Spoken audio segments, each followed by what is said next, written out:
하나님의 말씀은 요한계시록 20장 5절과 6절입니다. 요한계시록 20장 5절과 6절입니다. 오늘 제가 나눠드린 프린트는 앞뒤로 되어 있습니다. 성경 구절이 좀 많습니다. 요한계시록 20장 5절 6절 제가 읽도록 하겠습니다. 그러나 죽은 자들 가운데서 그 나머지는 천년이 끝날 때까지 다시 살지 못하리라. 이것이 첫 번째 부활이다. 첫 번째 부활에 참여하는 자는 복되고 거룩하리라. 둘째 사망이 그들을 다스리는 권세가 없고 오히려 그들이 하나님과 그리스도의 제사장들이 되어 천년 동안 그와 함께 통치하리라. 오늘 말씀의 제목은 이것이 첫 번째 부활이라. 첫 번째 부활이다. 부활에 대한 설교를 할 것입니다. 오늘은 종교교회들이 부활절로 지키려고 했던 날입니다. 하지만 코로나19로 인해서 부활절 행사를 하지 못합니다. 부활절이라고 해서 기독교 교회들이 아주 많은 행사들을 했었죠. 물론 그럼에도 공개적인 행사를 강행하는 교회들이 있다고 합니다. 문제가 아주 많습니다. 하지만 문제는 주 예수 그리스도의 부활이 잘못된 것이 아닙니다. 부활이야말로 기독교의 핵심 교리이기 때문입니다. 하지만 부활절을 특정한 날짜로 지정해서 절기로 지키는 것은 비성경적이며 이교도들의 종교 행사에 불과합니다. 물론 구약 성경에는 날과 달과 절기와 해를 지키라고 하나님께서 명령하셨습니다. 분명 그랬습니다. 그런데 오늘날 교회들은 자신들이 구약의 유대인들이 아니라는 이유로 안 하는 게 굉장히 많아요. 신약시대를 살고 있다고 하면서 왜 구약에 그것도 유대인들에게 명령한 것을 지키려고 하는지 자기 자신들에게 물어봐야 됩니다. 결국은 자기들이 지키고 싶은 건 지키고 지키기 싫은 건 안 하는 거예요. 갈라디아서 2장 11절에서 14절 그러나 베드로가 안티옥에 왔을 때 그에게 책망할 것이 있기에 내가 그를 면박하였으니 이는 몇몇 사람이 야고보에게서 오기 전에 그가 이방인들과 함께 먹다가 그들이 오니 할례자들에게 속한 자들을 두려워하여 뒤로 물러나 혼자 떨어져 있었기 때문이라. 다른 유대인들도 마찬가지로 그와 함께 위선을 행하니 심지어는 바나바까지도 그들의 위선에 끌려가더라. 마침 나는 그들이 복음의 진리를 따라 올바르게 행치 아니하는 것을 보고 모든 사람 앞에서 베드로에게 말하기를 당신은 유대인으로서 유대인처럼 살지 아니하고 이방인들의 방식을 따라 살면서 어떻게 이방인들을 유대인처럼 살라고 강요하느냐. 사도 바울은 베드로 사도에게 이방인들을 유대인들처럼 살도록 강요하는 것에 대해서 강하게 책망을 했습니다. 이방인들을 왜 유대인처럼 살라고 하느냐 이거죠. 오늘날 기독교인들을 신약교회는요 유대인이 아닙니다. 그런데 유대인들이 지켜야 하는 날과 달과 절기를 지키려고 합니다. 그런 의미에서 이번 코로나19로 인해 부활절 행사가 취소된 것은 잘된 일이라고 생각합니다. 그리고 이러한 계기를 통해서 더 이상 어떤 날과 달과 절기를 지키는 것에 대해서 멈춰야 한다고 생각합니다. 크리스마스, 부활절, 추수감사절, 맥주감사절 이런 절기 지키는 거 이제 그만해야 되는 것이죠. 갈라디아서 4장 10절에 너희는 날과 달과 절기와 해를 지키는도다. 사도 바울은 지금 갈라디아 지역 교회들이 날과 달과 절기와 해를 지키고 있는 것이 잘한다고 격려하는 것이 아닙니다. 날과 달과 절기와 해를 그만 지키라는 의미에서 이 말씀을 한 겁니다. 그만해라. 하지만 말로는 사도 바울을 존경한다고 하면서 정작 자신들의 종교적 행위들과 돈벌이를 위해서는 날과 달과 절기와 해를 지정해서 지키고 있습니다. 물론 진짜 예수님의 생일을 축하한다는 의미로 하는 사람도 있겠죠. 그런데 부활절도 예수 그리스도의 부활을 기념한다고 하는 사람도 있겠죠. 근데 이게 이미 돈벌이가 된 사람들이 너무 많아요. 돈벌이가 된 사람들이 너무 많아요. 아마 이번엔 달걀 장사들이 장사 안 될 겁니다. 원래 이 부활절에 달걀이 엄청나게 소비가 되거든요. 교회들에서. 그런데 부활절 행사를 거의 안 하잖아요. 아마 이제 계란 장사들은 울고 난리가 났을 겁니다. 어떤 행사는 이제 더 이상 그것에 대한 진정한 의미가 아니라 경제가 됐어요. 돈벌이가 된 것이죠.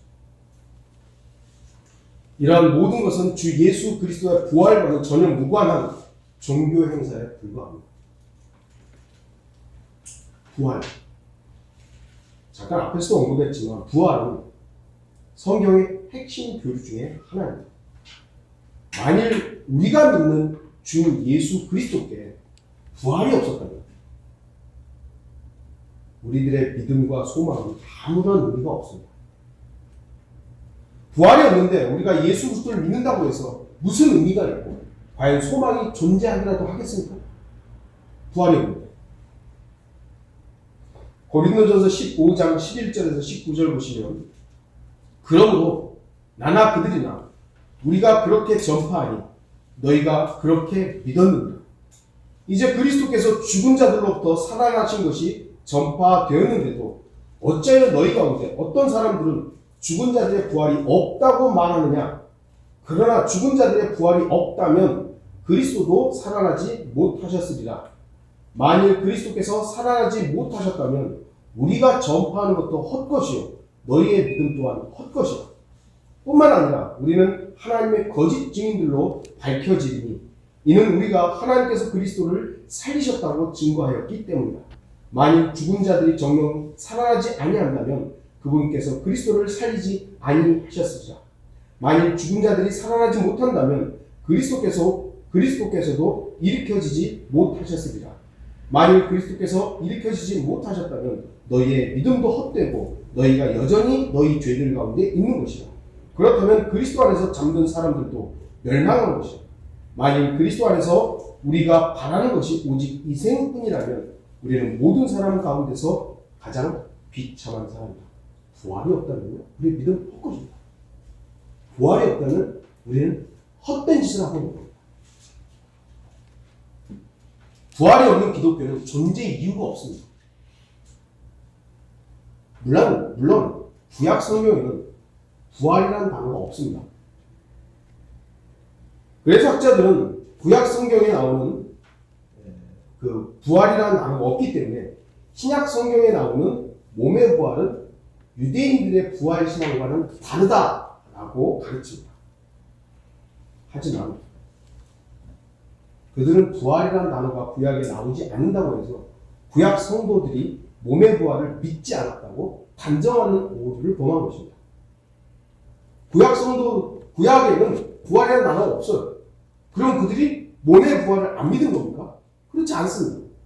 욥기를 보면 욥기 19장 26절 내 피부의 벌레들이 이 몸을 멸한 뒤에라도 그러니까 이 결국 병으로 인해서 몸이 죽는다 해도 내가 내 몸을 입고 하나님을 보리라.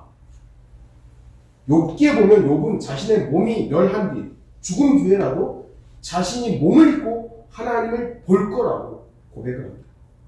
이 말씀은 분명히 몸의 부활을 믿었고 그 부활을 통해서 자신의 몸 그리고 눈으로 하나님을 볼 것임을 고백한 것입니다. 근데 참고로 개혁 개정판 오늘날 교회들이 많이 보고 있는 거죠. 뭐라고 되어 있냐면 내 가죽이 벗김을 당한 뒤에도 내가 육체 밖에서 하나님을 보리라. 육체 밖에서 꼭 귀신같이 본다는 얘기잖아요. 완전히 다른 번역이 된 것입니다. 이런 잘못된 번역으로 인해서 개혁성서를 읽는 사람들은 몸을 입고 부활하는 구약 성도들의 신앙을 알지 못하는 겁니다. 구약 성도들도 몸의 부활을 믿은 거예요. 그러니까 아브라함은 이삭을 제물로 바칠 수 있었던 것이죠. 부활을 믿었으니까. 또한 성경은 다윗이 통치자로서 이스라엘을 다스릴 것을 예언합니다. 다윗의 어떤 영이 다스리는 것이 아니라 실제적인 다윗이 다시 부활해서 이스라엘을 통치할 것을 예언하고 있는 것이죠. 또한 다른 선지자들이나 하나님의 사람들 역시 부활하는 몸을 입고 주님을 다시 섬길 것을 예언하고 있습니다. 구약의 부활은 단어 자체가 나타나지 않지만 분명 유대인들의 전통 교리였습니다. 물론 유대인들 가운데서는 사두개인들이 부활도 안 믿었고 천사도 안 믿고 영적인 모든 것들을 안 믿었죠. 그런 부류들이 있습니다. 지금도 자신들을 기독교인이라고 하지만 부활을 안 믿는 사람들이 있어요. 예수 그리스도의 신성을 안 믿는 사람들도 있습니다. 삼위일체를 안 믿는 사람들도 있습니다. 별의별 것을 안 믿으면서도 자신들을 기독교라고 얘기하는 사람들이 있습니다. 그럼에도 유대인들의 대부분은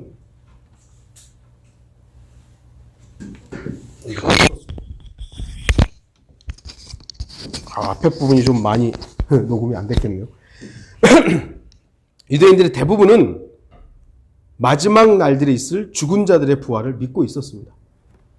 요한복음 11장 24절에서 27절 보시면 마르다가 주께 말씀드리기를 마지막 날에 부활로 그가 다시 살아날 줄을 내가 아나이다 하니 예수께서 그녀에게 말씀하시기를 나는 부활이요 생명이니 나를 믿는 자는 죽어도 살 것이며 또 살아서 나를 믿는 자는 누구나 영원히 죽지 아니하리라. 내가 이것을 믿느냐 하시니 그녀가 주께 말씀드리기를 예 주여 나는 주께서 세상에 오실 그 그리스도 곧 하나님의 아들이심을 믿나이다. 그러니까 마르다가 고백하는 것은 마지막 날들에 부활할 것. 이 부활은 몸의 부활을 말하는 거예요. 영적인 부활을 말하는 게 아니라 그걸 믿는다고. 유대인들은 몸의 부활을 다 믿고 있었던 것입니다. 이게 전통 교리입니다. 물론 예수님께서 말씀하셨던 유대인들이 믿었던 마지막 날들의 부활, 그것이 잘못된 것은 아니죠. 그러나 그거보다 더 앞선 것, 죽은 자들 가운데서의 부활, 오늘 볼 첫 번째 부활, 이것을 이제 제시하고 있는 것입니다. 부활이라는 단어는요, 신약 성경에만 40번, 40번이 나옵니다. 여러분, 40이라는 숫자가 어떤 의미인지 아십니까? 시험, 고난, 연단의 의미가 있습니다. 부활이라는 단어 자체는 긍정적이죠. 하지만 그 부활을 이루기 위해서는 반드시 죽음을 통과해야 하고 고난받고 연단이 뒤따라야 하기 때문에 성경은 의도적으로 부활이라는 단어를 40번 사용했다고 할 수 있습니다. 성경에 우연히 기록된 말씀은 없습니다. 하나님께서 어떤 우리가 알지 못할 뿐이지 하나님께서 다 의도를 가지고 그렇게 기록하신 것이죠. 여러분 부활 믿습니까? 여기 지금 부활 혹시 안 믿는 분이 계시면 여기 안 오셔도 돼요. 부활을 믿는 사람이죠. 그리고 만약 부활을 안 믿는다면 지금 믿으시면 되고요. 오늘 요한계시록 본문에는 중요한 부활이 나옵니다. 첫 번째 부활. 첫 번째 부활. 그리고 두 번째 사망입니다. 순서가 있고 그 구분이 분명합니다. 첫 번째는 부활인데 두 번째는 부활이 아니라 사망입니다. 이 차이를 여러분은 이미 공부해서 알고 있지만 대부분의 종교인들은 이 차이를 모릅니다. 우리가 먼저 교리적인 부분들을 좀 살펴보겠습니다. 오늘 본문에는 첫 번째 부활이라는 단어가 나옵니다. 이 단어는 영적인 부활을 말하는 것이 아닙니다. 죄인이 구원받을 때 그 사람은 영적으로 부활합니다. 영적으로. 죄인이 예수 그리스도를 개인의 구주로 영접할 때 성령님께서 내 안에 들어오셔서 죽었던 나를 살리시죠. 그 부활합니다. 살아납니다. 그걸 거듭남이죠. 그 영적 부활입니다. 실제적인 부활이 바로 이 첫 번째 부활. 그걸 지금 말하는 게 아니에요. 여기 오늘 본문에서 말하는 첫 번째 부활은 영적 부활을 말하는 것이 아니라 실제적으로 다시 살아난 부활을 말하는 것입니다. 첫 번째 부활을 영적인 것으로 가르치는 사람들은 주님을 모독하는 것입니다. 그래서 사도 바울은 부활이 영적으로 이미 이루어졌다고 말하는 사람들에 대해서 경고했습니다. 디모데전서 1장 20절 그들 가운데 후메네오와 알렉산더가 있는데 내가 그들을 사탄에게 내어준 것은 그들로 하나님을 모독하지 못하도록 배우게 하려는 것이라. 디모데후서 2장 17절과 18절 그들의 말은 종창처럼 퍼져나갈 것이며 그들 가운데 후메네오와 필레토가 있느니라. 그들은 진리에 관해서는 정도를 벗어나서 부활이 이미 이루어졌다고 말하여 어떤 사람들의 믿음을 뒤엎고 있느니라. 부활은 이미 이루어진 거야. 여기서 말하는 부활은 영적 부활을 말하는 게 아니라 몸의 부활을 말하는 거예요.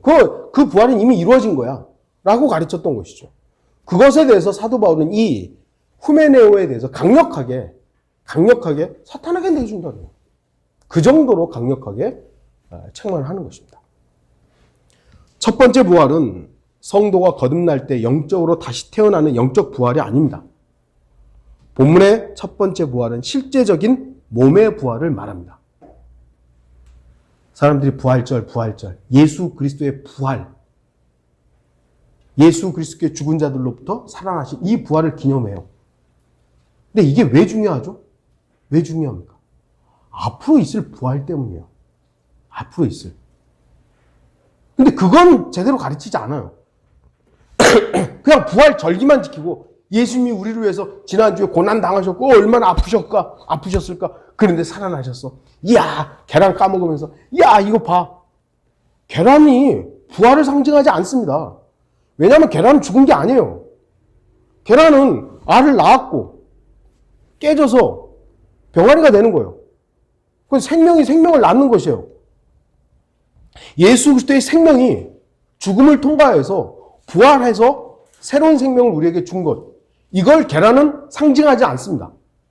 계란은 바벨론 종교의 부활을 상징했던 그런 사실은 비기독교적인 상징이에요. 그런데 그걸 기독교인들이 부활의 상징으로 사용하고 있는 것이죠. 너무 어리석어요.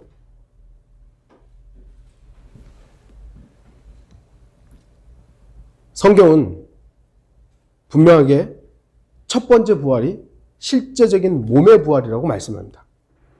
그리고 성경을 조금이라도 읽어본 사람이라면 부활이 한 번만이 아니라는 것을 알 수 있습니다.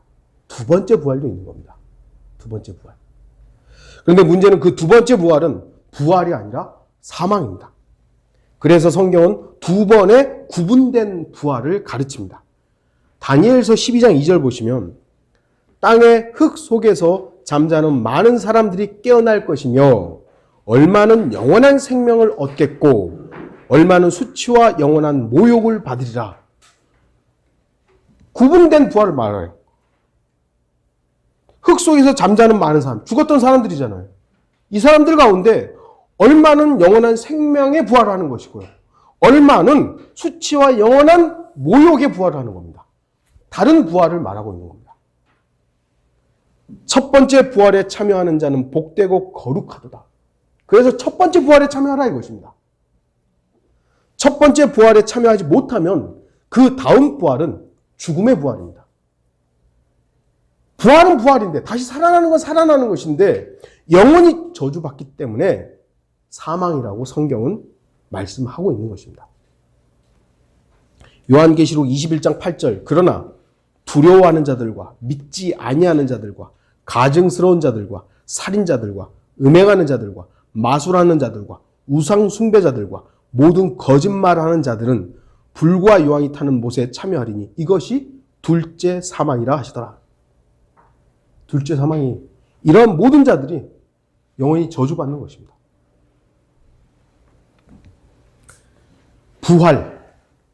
부활은 결코 인간의 영역이 아닙니다. 아무리 위대하고 수많은 업적을 쌓아서 모든 사람으로부터 수왕받고 존경받는 인간이라 할지라도 죽은 사람은 결코 다시 살아나지 못했습니다. 부활한 사람은 단 한 사람도 없습니다. 세종대왕 존경하잖아요. 아무리 존경해도야 못 살아나요. 이순신 장군도 마찬가지고요. 뭐 곧 있으면 석가탄신인이죠. 석가모니 다시 태어나지 않아요. 다시 살아나지 못해요. 알렉산더 대왕, 칭기스칸, 뭐 등등등등 수많은 사람들이 인간들의 존경을 받고 숭앙을 받았지만 단 한 사람도 죽었다고 다시 살아나지 못했습니다. 육신을 입고 태어난 모든 인간은 죽음을 피할 수 없습니다. 그리고 죽었다면 다시 살아날 수 없습니다. 왜냐하면 모든 인간이 죄인이기 때문입니다. 로마서 3장 10절 23절 6장 23절 기록된 바와 같으니 의인은 없나니 없도다 한 사람도 없도다. 이는 모든 사람이 죄를 지었으므로 하나님의 영광에 이르지 못하다가 이는 죄의 싹은 사망이요. 분명 예수 그리스도 역시 죽었죠. 예수님도 죽었습니다. 왜죠? 인간이었기 때문입니다. 사람으로 오셨기 때문에 예수님도 죽었습니다. 그러나 주님은 완벽한 사람이면서 동시에 완벽한 온전한 하나님이셨습니다.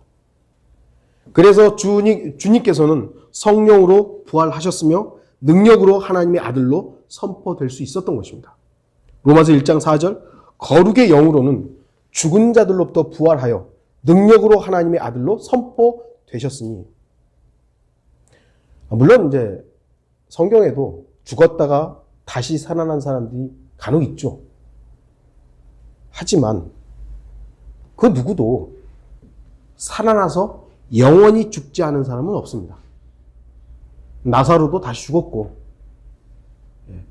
뭐 수가성 여인의 아들이라 뭐 여러 사람들 있죠. 살아났는데 죽었어요. 오직 예수 그리스도만이 부활 이후에 다시 죽지 않은 유일한 분이십니다.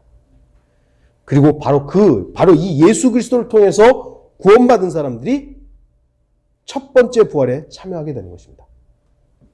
혹여 주님이 늦으시면 우리도 저도 여러분도 죽을 거예요. 근데 첫 번째 부활에 참여하게 되면 영원히 죽지 않는 겁니다. 이 몸이 죽었다가 잠시 땅에 묻힐 겁니다. 뭐 화장이 됐든 뭐가 됐든지가 땅에 있을 겁니다. 근데 주님께서 우리를 부르시는 날 몸을 입고 다시 공중으로 올라갈 겁니다. 몸을 입고. 그러면 이 몸은 영원히 죽지 않는 겁니다. 이게 진짜 부활이죠. 이것이 진정한 부활입니다.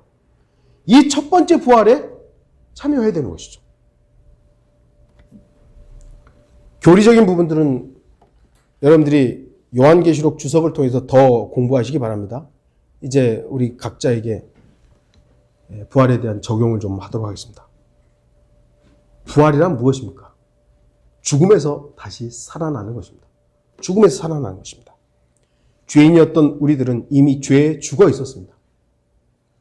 겉사람은 살아 있었지만 속사람은 죽어 있었습니다. 하나님께서 보실 때 역시 죄인인 우리들은 영적으로도 죽어 있었습니다.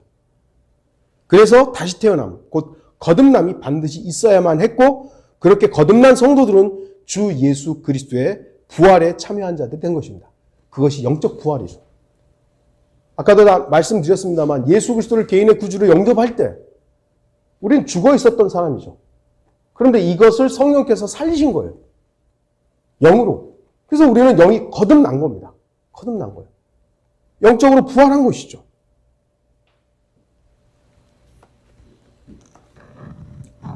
그리고 이제 곧 있을 몸의 부활을 소망하며 죽어가는 이 땅에서 부활의 삶을 이어가고 있습니다. 근데 여전히 겉사람을 사용하면서 겉사람의 죽은 삶을 살고 있다면 그것은 부활의 생활, 부활의 삶이 아닙니다. 죽은 자의 삶이죠. 좀비의 삶이라고 할 수 있습니다. 분명히 우리는 구원받기 전에 죽은 삶을 살았어요. 나이와 상관없이. 그러다가 생명을 얻고 부활했어요. 그러면 이제 이 부활의 삶을 살아야 될 거 아니에요. 그런데도 여전히 우리가 몸의 삶, 육신의 삶을 살고 있다면 우리는 죽은 삶을 살고 있는 겁니다. 하나님께서는 우리가 구원받기 전에 어떤 삶을 살았는지 그것을 살아있는 삶으로 여기지 않았습니다. 우리가 구원받기 전에 살았던 삶을 하나님께서 뭐라고 인정하시겠어요? 그건 아무것도 아니죠. 인정하지 않아요. 왜냐하면 나를 중심으로 살았으니까. 그렇기 때문에 하나님의 기뻐하심을 인정할 수 없었던 거죠. 하나님은 그런 우리의 구원받기 전의 삶이 어떠한 것이든 기뻐할 수가 없었던 것입니다. 그래서 하나님의 기뻐하심을 시작하려면 거듭나야 되는 것이죠. 그래서 거듭남은 시작이에요. 완성이 아니에요. 어떻게 보면. 거듭남은 태어난 겁니다.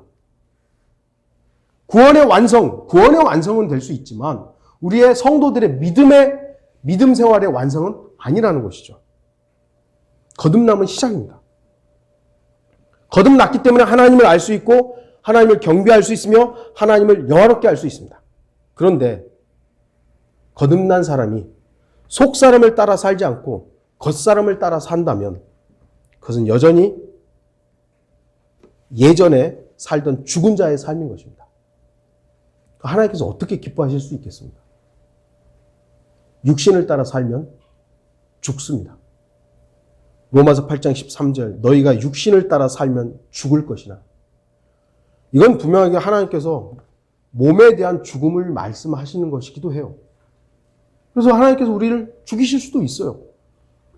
그러나 그 이전에 우리의 영적 죽음, 영적인 부분에서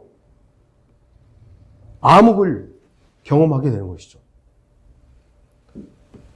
성령을 통하여 몸의 행실을 죽이면 살리라. 다시 한번 강조합니다. 부활이란 살아있는 생활을 말합니다. 살아났어요. 죽었다가 살아났어요. 그럼 어떻게 살아야죠? 살아있는 삶을 살아야 될 거 아니에요.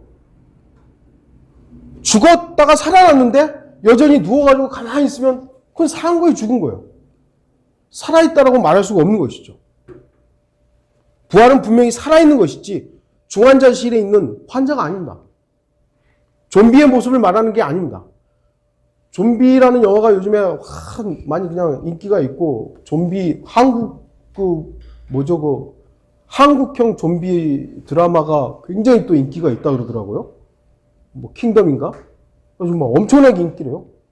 좀비가 그러면 살아는 있는 것 같은데 이게 살아있는 거냐고요? 아니잖아요. 왜 이렇게 좀비가 인기가 있는지는 제가 잘은 모르겠습니다만 분명히 마지막 때와 연관이 있을 겁니다. 오늘날 현재 사람들은요, 살아있다고 하지만 죽었어요. 어찌 보면 좀비같이 사는 겁니다. 아무 목적도 없이 그냥 사람들의 그 피를 빨아먹기 위해서 사람을 잡아먹기 위해서만 가잖아요. 그런 모습이 오늘날 현대 사람들하고 뭐가 다릅니까?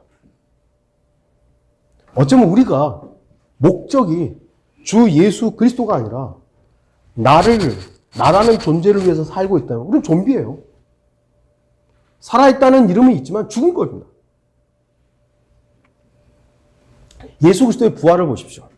예수님께서 분명히 죽었습니다. 기절한 게 아니잖아요. 죽었죠.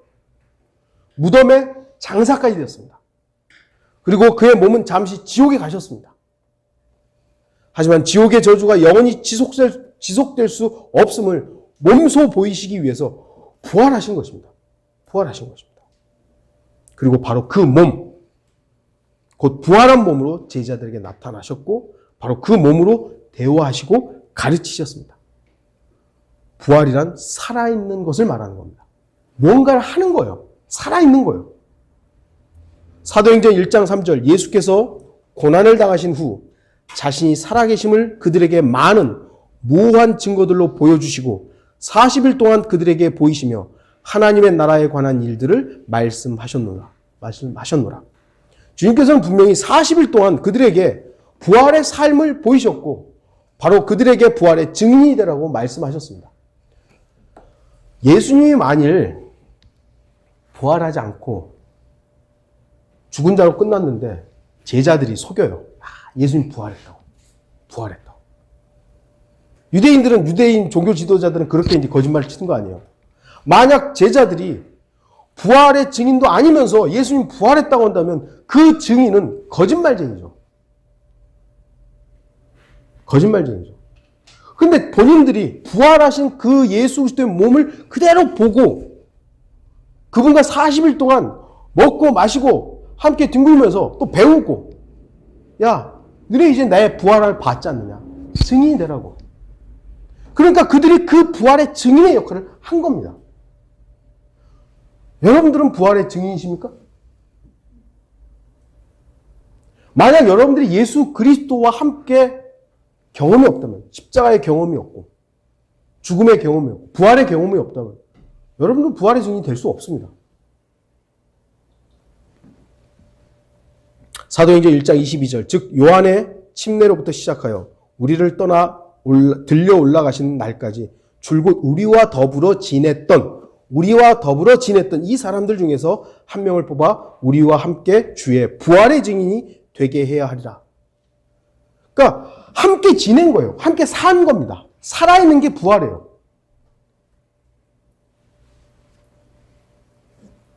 삶이 없는 부활, 살아있음이 드러나지 않는 부활은 죽은 것과 마찬가지입니다. 여러분들이 예수 그리스도와 함께 살아났다, 부활했다, 영적으로 부활했다 라고 하는데 삶으로 드러나지 않는다. 그래서 야고보서에서는 행함이 없는 믿음이 죽은 것이라는 말씀을 하죠. 이 시대에 우리들에게도 적용되는 말씀입니다. 나 하나님 믿어, 예수님 사랑해 하는데 저희 가서 죄 짓고 있는 거예요. 자기 육신을 위해서만 살아요. 그러면 그게 믿음입니까? 교리적인 것을 제가 말씀드리자는 게 아니에요. 서로 사랑하라고.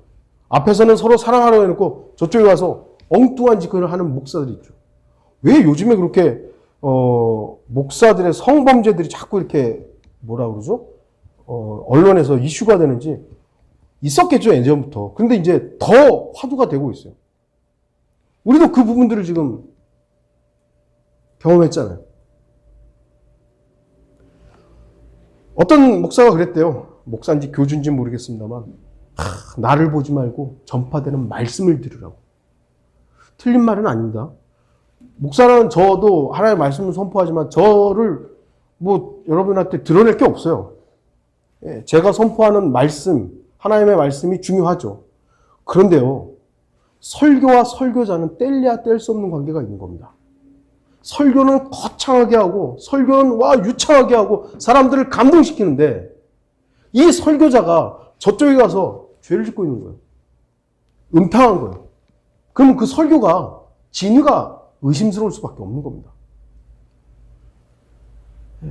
인간 자체에 대한 신뢰를 우리는 하면 안 되죠, 당연히. 그런데 그 설교라는 설교자가 하나님 앞에 하나님을 두려워함이 있어야 이 설교에 능력이 있는 거예요. 하나님을 두려워하지 않는 엉뚱한 짓거리를 하면서 설교만 들으라고. 하나님 말씀이 중요하지 인간이 중요한 거냐고. 아니요, 인간도 중요하죠. 왜죠? 인간을 통해서 말씀이 선포되기 때문이에요.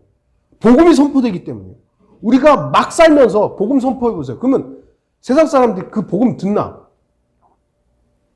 왜 목회자의 감독의 조건에 세상 사람들로부터 평판을 어떠해야 할지가 나와 있는지 우리는 그걸 알아야 되는 것이죠.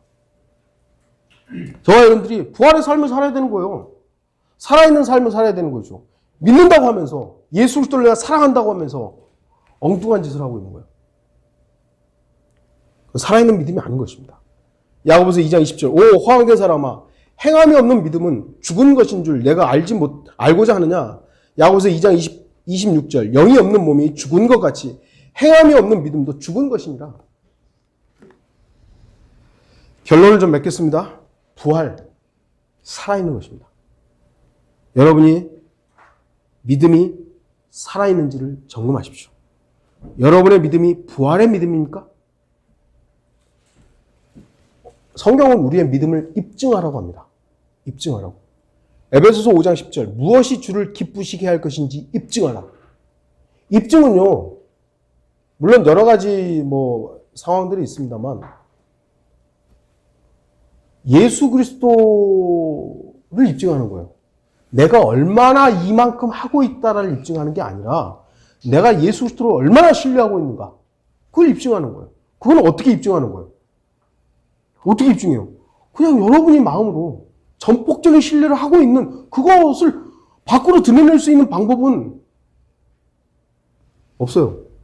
밖으로 드러내는 건 사람은 얼마든지 속일 수 있기 때문에. 내면에서 여러분 주님과 교제하셔야 돼요. 요즘에 묵상이라는 얘기를 많이 합니다. 여러분 정말 많이 묵상하셔야 돼요. 하나님이 어떤 분이신가?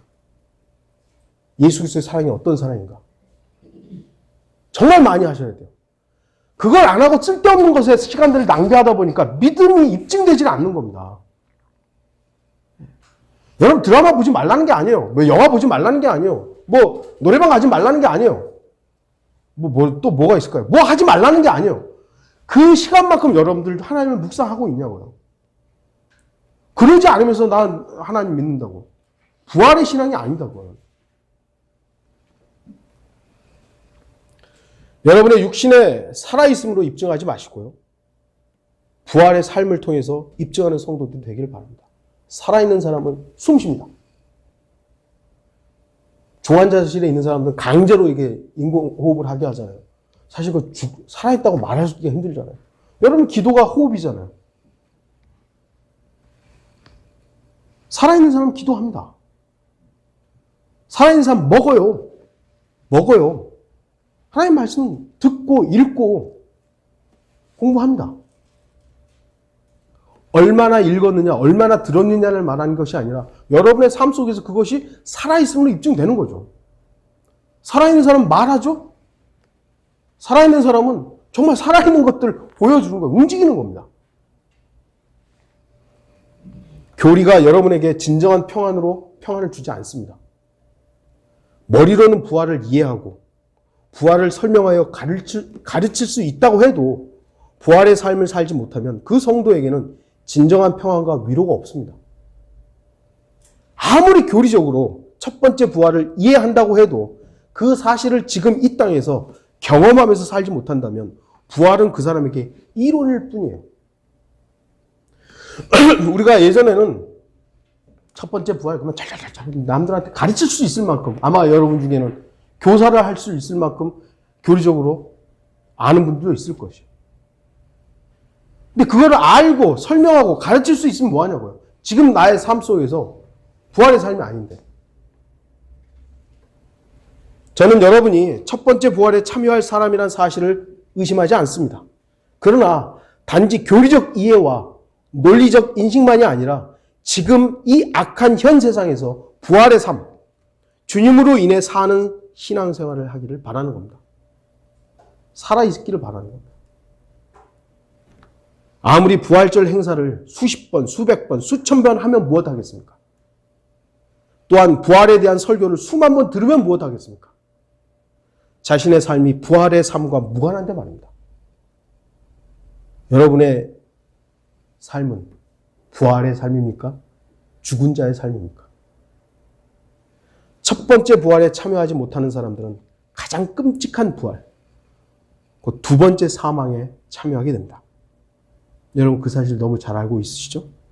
그렇다면 여러분 주위의 사람들이 그 끔찍한 두 번째 사망에 참여하지 않도록 부활의 증인이 되어야 되지 않겠습니까? 그것이 부활의 삶이에요. 부활의 증인입니다.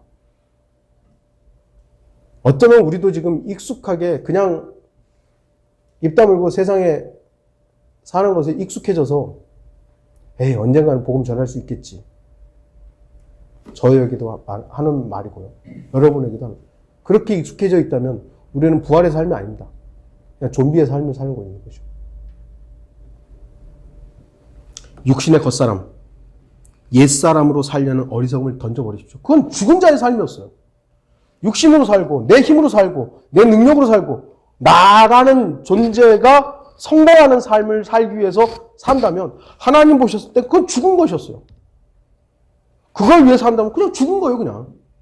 여러분의 성공이 인생의 목적이라면 하나님 보실 때 죽은 거죠. 그건 던져버리십시오. 예수 그리스도로 거듭난 속사람, 새 사람으로 사는 성도들이 되기를 바랍니다. 주님이 나를 왜 구원하셨는가? 주님이 나를 어떻게 살리셨는가? 주님이 왜 나를 이렇게 사랑하시는 것인가? 호흡하시고 먹고 움직이십시오. 그것이 부활의 삶입니다. 부활절이라는 절기가 중요한 것이 아니라, 또한 부활이라는 이론이 중요한 것이 아니라, 교리가 중요한 것이 아니라, 우리가 진정으로 앞으로 이제 몸의 부활을 할 거예요. 그것만 그냥 교리적으로 아는 것이 아니라 지금 현재 부활의 삶을 사는 성도들이 되기를 바라는 것입니다. 다 같이 기도하시겠습니다.